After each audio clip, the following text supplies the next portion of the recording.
Red Bull a tout misé sur une stratégie extrêmement audacieuse avec Max Verstappen lors du Grand Prix de Grande-Bretagne, mais la manœuvre a échoué de manière spectaculaire.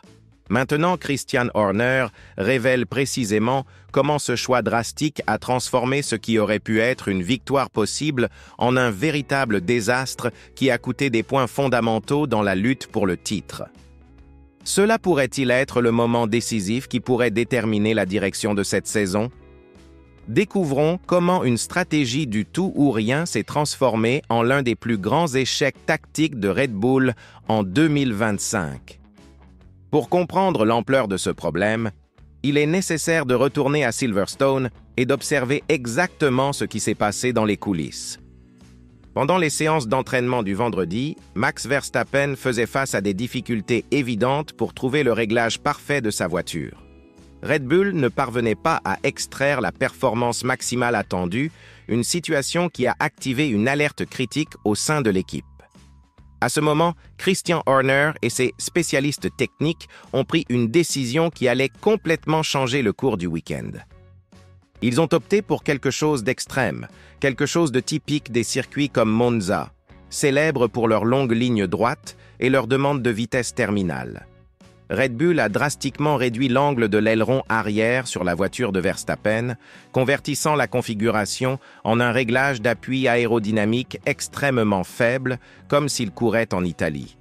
Cette stratégie a fonctionné magnifiquement le samedi. Max a obtenu une pole position spectaculaire, utilisant sa supériorité de vitesse dans les lignes droites pour surmonter Oscar Piastri et Lando Norris dans les derniers moments des qualifications. Il semblait que Red Bull avait découvert la recette magique, la réponse idéale aux défis auxquels il faisait face. Cependant, comme cela arrive fréquemment en Formule 1, quand on risque beaucoup, la possibilité d'échec devient aussi colossale. La situation s'est encore plus intensifiée le dimanche. Les prévisions météorologiques consultées par Red Bull indiquaient seulement 20% de probabilité de pluie matinale, avec des attentes que le circuit sécherait par la suite.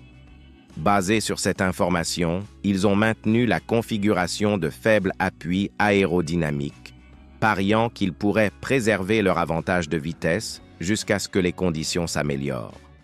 Cependant, la nature avait d'autres plans pour Silverstone. Quand les précipitations sont arrivées, ce n'était pas simplement une bruine passagère. C'était une tempête intense qui a transformé le circuit en un véritable piège pour toute voiture sans support aérodynamique adéquat. Le calvaire de Verstappen a commencé dès le début de la course. Avec peu d'appui aérodynamique arrière, la voiture était pratiquement incontrôlable dans les virages humides. Max glissait littéralement sur la piste, luttant pour maintenir la voiture sur la ligne correcte. La situation a atteint son moment le plus dramatique au tour 21, pendant le redémarrage après la voiture de sécurité.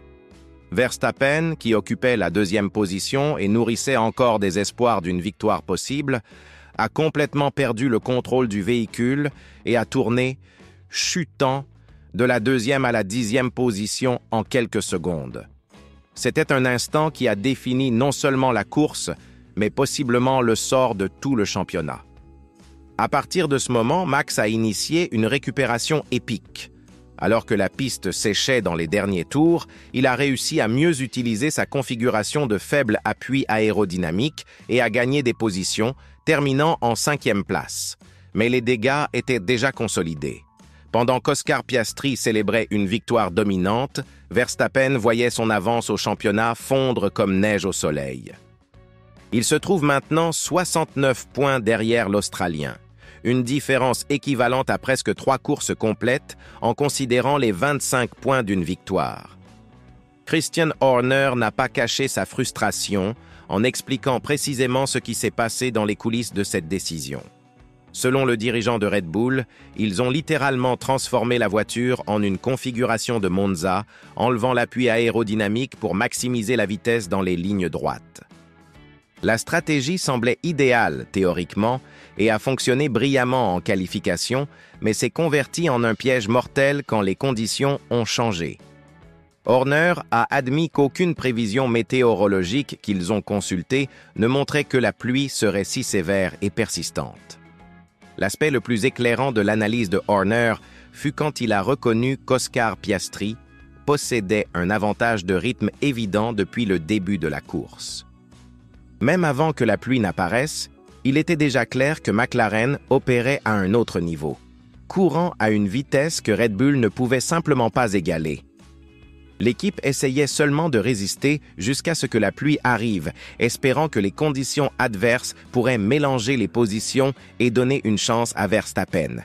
Mais quand les précipitations sont finalement venues, au lieu d'être le salut, elles sont devenues le coup définitif.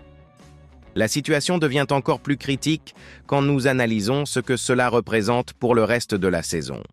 Horner a admis que même si la course avait eu lieu 2 heures plus tard avec une piste sèche, il aurait été extrêmement difficile de surpasser les McLaren.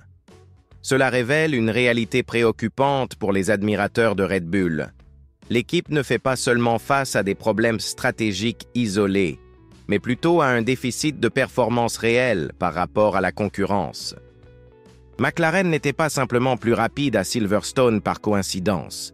Ils sont véritablement en avance dans le développement de la voiture. Mais le problème est encore plus large qu'il n'apparaît superficiellement. Ce n'est pas seulement un récit sur une stratégie qui a échoué ou une prévision météorologique incorrecte. Il s'agit de comment Red Bull perd la suprématie absolue qui caractérisait les saisons récentes.